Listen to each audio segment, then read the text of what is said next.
Namaste and welcome to our channel, where we explore the depths of spirituality, dispel myths, and bring clarity to misunderstood topics. Today, we're diving into a topic that has fascinated, confused, and even misconceptions people for centuries: Kundalini, the human potential energy. Kundalini energy has been revered in yogic traditions as the mother energy of life, a powerful force that, when awakened, transforms human consciousness. However, misconceptions abound, largely propagated by commercialized spiritual teachers who misrepresent its nature. Many associate it with sexual energy because it is located near the sacral chakra, which governs reproductive functions. However, it encompasses much more than sexual energy. Contrary to popular belief, Kundalini is not sexual energy, but life force energy residing in cerebrospinal fluid. Scientifically, it influences the nervous system, brain function, and energy flow throughout the body. Rooted in Shiva Sutras and Patanjali's Yoga Sutras, Kundalini is not inherently dangerous, but rather a profound path to higher awareness. Scientific studies suggest that Kundalini activation involves the autonomic nervous system, particularly the sympathetic and parasympathetic branches, and the reticular activating system in the brainstem, which regulates wakefulness and consciousness. Autonomic nervous system activation. Kundalini experiences often involve sensations of heat, vibrations, or energy movement along the spine, which align with the activation of the sympathetic nervous system, responsible for heightened states of alertness, and the parasympathetic nervous system, linked to deep relaxation and altered states of consciousness. Brainwave changes. Studies using EEG have shown that Kundalini awakening is associated with gamma waves, which are linked to heightened awareness, creativity, and expanded consciousness, not just sexual arousal. Bioelectrical and electromagnetic studies. Some researchers have studied biophotonic emissions, weak electromagnetic fields produced by living beings, and found that deep meditation, often associated with Kundalini awakening, increases these emissions, suggesting energy movement beyond sexual arousal. Heart-brain coherence. The HeartMath Institute has conducted studies on how meditation and breathwork, key components of Kundalini practices, can synchronize heart rate variability and brainwave activity, leading to heightened states of intuition and awareness beyond physical pleasure. Psychological and cognitive effects. Studies on mystical experiences. Neurological studies on people who have undergone Kundalini awakenings suggest increased activity in the temporal lobes, similar to mystical or transcendental experiences recorded in fMRI scans of monks and meditators. Cognitive benefits. Research shows that Kundalini practices improve memory focus and emotional resilience, suggesting a profound impact on brain function rather than just reproductive processes. Kundalini and the endocrine system. Hypothalamus pituitary adrenal (HPA) axis. The HPA axis regulates stress emotions and hormonal balance.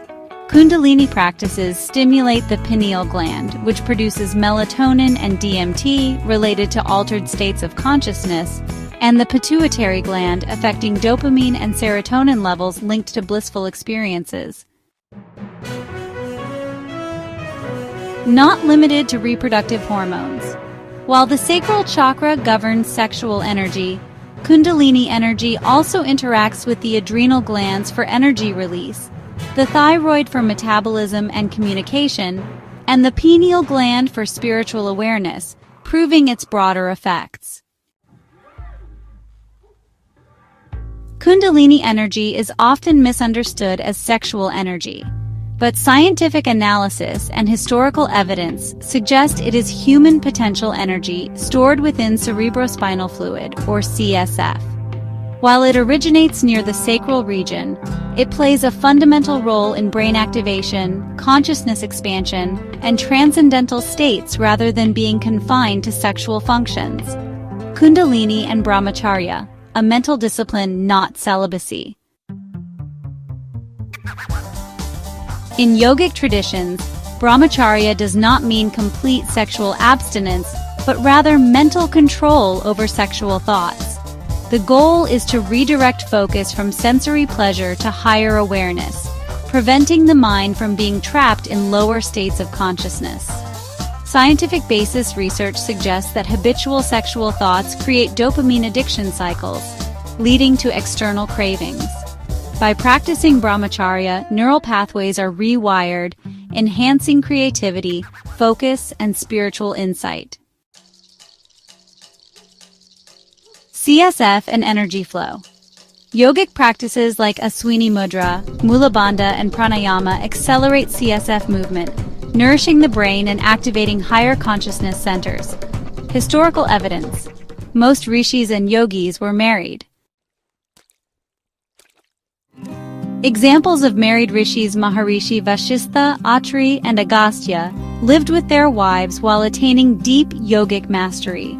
Maharishi Yajnavalkya, a Vedic sage, had 2 wives and was deeply spiritual. Paramahansa Yogananda taught that true Brahmacharya is about controlling the mind, not suppressing instincts. Only rare figures like Rishi Shuka and Adi Shankaracharya remained lifelong celibates, emphasizing that spiritual evolution does not require physical celibacy, but rather self-mastery. Transforming sexual energy through yogic science. Rather than suppressing sexual energy, yogic practices transmute it into higher consciousness by enhancing cerebrospinal fluid circulation and brain activity. Scientific findings.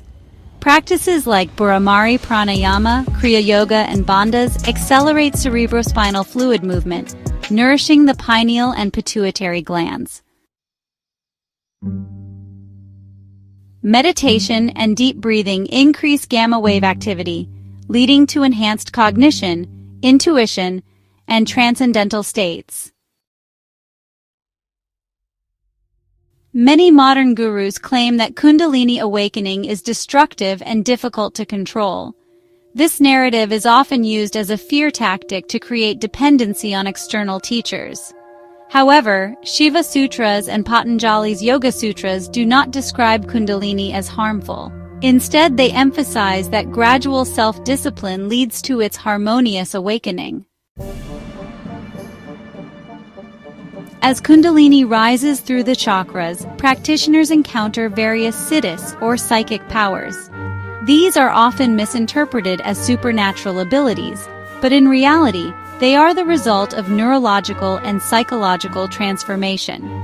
The lower chakras, Muladhara, root chakra, and Svadhisthana, sacral chakra, house latent subconscious forces. Boot Siddhi, mastery over lower vibrational energies.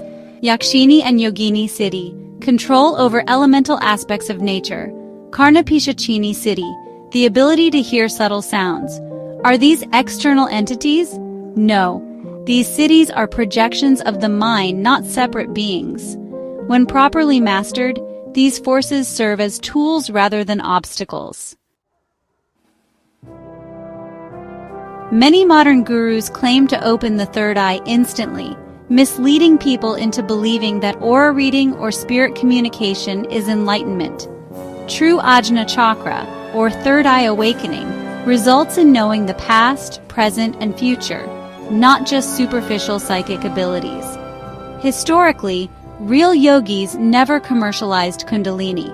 They emphasized self-discipline and long-term inner work.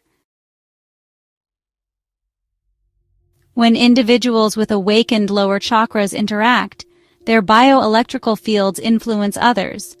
This can cause involuntary kriyas, or body movements in people nearby, but it does not mean Kundalini is awakened.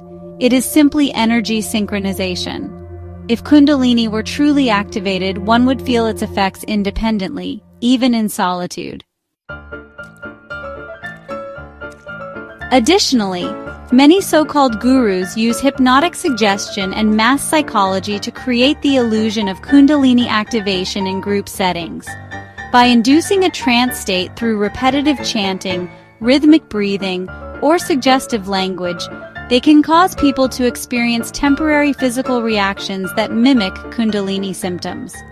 However, these are external influences, not true Kundalini awakening. True Kundalini energy arises from within and is not dependent on external triggers or collective environments. Mantra chanting. Repeating mantras daily for 2 to 3 hours can start to awaken Kundalini within a week. However, crossing the chakras takes much longer. Mantra selection. Avoid chanting mantras that invoke lower entities such as Bhuta, Preta, Yakshini, Karnapishachini, as the subconscious mind associates them with fear and negativity. These are not external spirits, but projections of the mind's own energy. Instead, focus on higher deities above the Manipura chakra. Recommended mantras. Om Namah Shivaya Om Aim Hreem Kleem Chamundaye Vichi. Meditation on Manipura chakra. Focusing on the Manipura chakra or solar plexus without chanting for 2 to 3 hours daily accelerates the process. Kundalini starts to awaken when the eyeballs stop moving in deep meditation. Instant awakening techniques. Some gurus claim to awaken Kundalini instantly through Shaktipat. While this may induce temporary experiences, it does not provide lasting transformation. One must practice on their own for sustained awakening. Damai and Jakri, or shamans, use instant Kundalini activation for healing and removing negativity, raising energy to Manipura chakra within 5 to 15 minutes. This is scientific, but over time it was misunderstood and labeled as superstition. True Kundalini awakening, a lifelong process. Kundalini ascension to Sahasrara, or crown chakra, takes years, even lifetimes. Lower chakras must be stabilized first, or the energy can create emotional and mental imbalances. Genuine yogis do not seek shortcuts. They embrace self-mastery and inner discipline. Conclusion. Kundalini is your own energy. Kundalini is not sexual energy. It is life energy stored in cerebrospinal fluid. It cannot be awakened by another person. It is an internal process. Fear-based narratives about Kundalini are used for profit, not truth. Lower chakras hold subconscious powers that serve us once understood.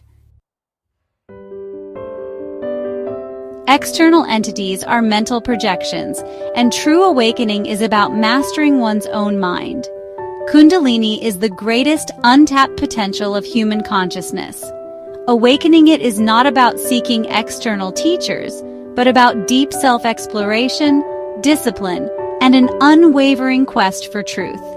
Don't forget to like, comment, and subscribe for more powerful insights on yoga, meditation, and spiritual awakening.